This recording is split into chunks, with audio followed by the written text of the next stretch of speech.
दीपावली पर सावधान रहे।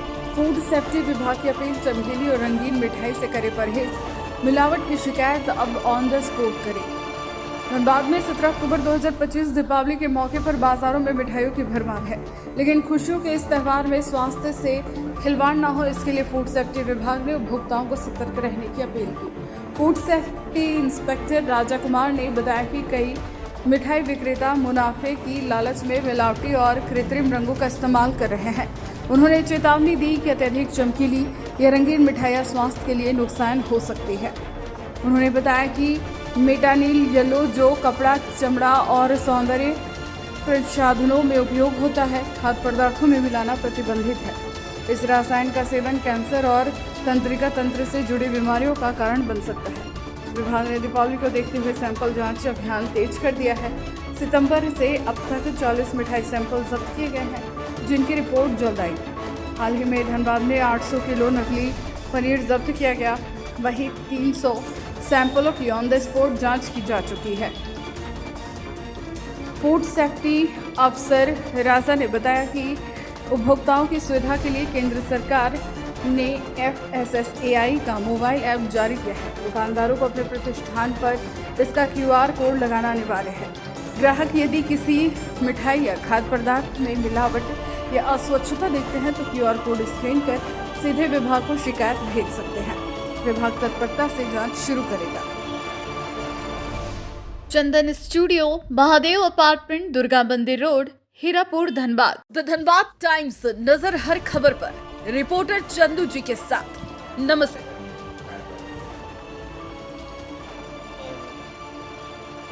त्यौहार को लेकर हमें FSSAI से एवं झारखंड के खाद्य सुरक्षा आयुक्त और धनबाद के DC से भी निर्देश प्राप्त है कि निरंतर मिलावटी पदार्थ और विशेषकर मिठाइयों पर का जाँच किया जाए और जितने भी लोग मिलावट करें उन्हें कड़ी से कड़ी सज़ा दी जाए। इसी सिलसिले में हम लोगों ने अभी तक बहुत खाद्य प्रतिष्ठानों पर निरंतर जांच किया है और लगभग 100 से अधिक सैंपल्स भी कलेक्ट किए हैं और लगभग इतने ही सैंपल स्पॉट पर भी हम लोग जाँच कर रहे हैं और जो भी खाद्य नमूना जांच में विफल हो रहा है उसे भिजवा दे रहे हैं और जहाँ अगर खाद्य सामग्री का प्रसंस्करण हाइजीनिक माहौल में नहीं हो रहा है तो खाद्य गड़बड़ करता है, उस पर हम लोग जुर्माना भी कर रहे हैं। सर, खाने में अगर कोई तरह का शिकायत अगर ग्राहकों को मिल रहा है, लगातार फूड सेफ्टी विभाग अच्छा कार्रवाई की जा रही है, तो जनता में किस तरीके का संदेश देना चाहिए? FSSAI जो भारत फूड सेफ्टी कंट्रोल करती है उसने एक आदेश दिया है जितने भी रेस्टोरेंट्स हैं सभी को फूड सेफ्टी कनेक्ट ऐप का QR कोड अपने रेस्टोरेंट के प्रेमाइस में लगाना कंपलसरी है।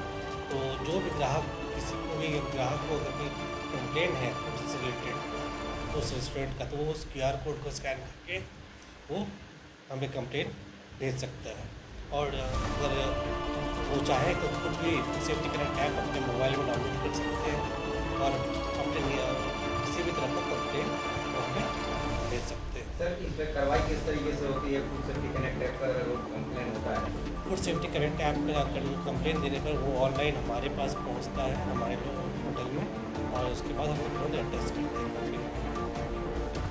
सर, अभी चमकीले और रंगीन मिठाइयों का बहुत क्रेज चला हुआ है, तो इस संदर्भ में जनता को किस तरीके से आप संदेश देंगे? जनता को भी संदेश देना चाहूँगा और जो खाद्य कारोबारी हो उनको भी आपके माध्यम से संदेश देना चाहूँगा कि ज़्यादा खाने वाले रंगों का ज़्यादा प्रयोग ना करें, क्योंकि ये सिंथेटिक कलर है, केमिकल्स है, उनका ज़्यादा मात्रा में उपयोग करने से भी भोजन सब स्टैंडर्ड आ सकता है, सैंपल सब फेल होता है। और अखाद्य रंग का बिल्कुल भी प्रयोग न करें। जो कॉमनली यूज होता है मेटानिल येलो, जो चंपाई रंग है, उसका प्रयोग बिल्कुल प्रतिबंधित है।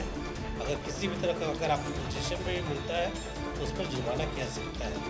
और जनता को भी मैं ये सलाह देना चाहूँगा कि वो वहीं से भोजन खाने का सामान खरीदें जहाँ उनके पास FSSAI लाइसेंस है और ज़्यादा रंगीन मिठाइयाँ ना खरीदें। सर, अगर जनता अगर खुद से अगर चेक करना चाहती है तो उसके लिए क्या संदेश? सारा जो पैरामीटर्स है वो घर में टेस्ट नहीं किया जा सकता। इसके लिए बहुत सारे केमिकल्स की ज़रूरत पड़ती है जिसका यूज़ करने का सलाह मैंने नहीं दूंगा तो पब्लिक को।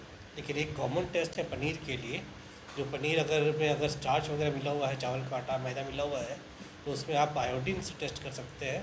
आयोडीन बहुत सारे फार्मास्यूटिकल शॉप पे अवेलेबल है। तो एक बूंद आयोडीन अगर डालते हैं पनीर में, अगर वो काला हो जाता है तो ऐसा वो आप कह सकते हैं कि उसमें स्टार्च मिला हुआ है। Thank you sir.